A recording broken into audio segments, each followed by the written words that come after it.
Sud Radio, tous au jardin. Bonjour Valérie Chancel. Bonjour Jean-Marie, bonne année. Bonne année à vous. Je vous journaliste, bien sûr, photographe, paysagiste de métier. Vous êtes responsable des pages jardin du Chasseur Français. Et avec vous, on va parler du carnet jardin du Chasseur Français qui est dans vos kiosques.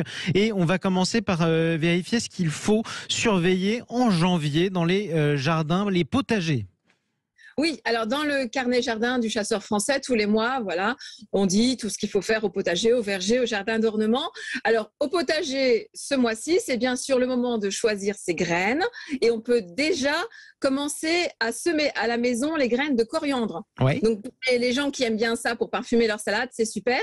Sinon, on peut également, sous serre ou châssis froid, planter de l'ail, semer du choucabu, des choucabus, des laitues, du mesclun, des poireaux, du cerfeuil. On peut faire ce qu'on appelle les couches chaudes, c'est-à-dire ce sont ces parcelles à l'extérieur qui sont encadrées avec des planches ou des petits murets en briques et dessous, pour créer un effet chaufferette, on va mettre du fumier, donc ça va chauffer quand on va mettre les châssis, c'est-à-dire les vitres qu'on met au-dessus. Ça va faire une petite serre en fait.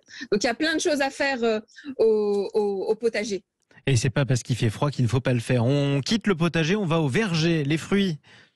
Alors, au verger, c'est vraiment le moment, là il fait pas trop froid pour planter tous ces arbres et arbustes fruitiers, tous les petits fruits, notamment l'aziminier, là pour ceux qui ne connaissent pas, le pawpaw, ça vous fait un fruit en forme de mangue et ça pousse sous la latitude. Donc c'est un fruitier très sympa à découvrir. C'est également le moment de tailler les grosses branches que vous savez que vous n'allez pas garder.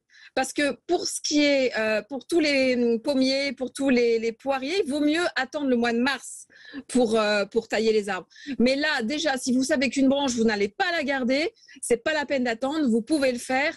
Et il faudra qu'in fine, au mois de mars, pour bien aérer le houppier, c'est-à-dire la ramure des arbres fruitiers, il faut que vous vous disiez qu'un pigeon puisse traverser en fait l'arbre sans se cogner. Vous voyez, oui. L'espacement des branches. Tout ça pour faire entrer la lumière, faire les fruits et assainir la végétation. Et puis là, en plus, on a l'image. Donc, merci beaucoup pour ce conseil. On quitte le verger, on passe au jardin d'ornement, Valérie ? Ah oui, alors il faut toujours, recharger et reformer les paillis qui ont tendance un petit peu à se disperser. Il faut nourrir les oiseaux, il faut vérifier ses protections hivernales pour tout ce qui est plantes gélives.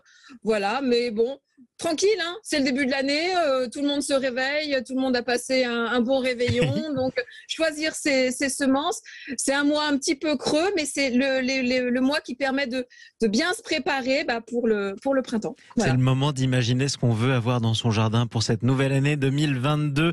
Merci beaucoup Valérie Chancel. Le magazine Le Chasseur Français qui est dans vos kiosques en ce moment, je le rappelle, avec une magnifique photo de sanglier dans la neige. Qu'est-ce que c'est beau par ce temps-là d'ailleurs, il faut quand même le rappeler. Merci beaucoup Valérie. Je rappelle que vous êtes journaliste, photographe, paysagiste et responsable des pages jardin du magazine Le Chasseur Français.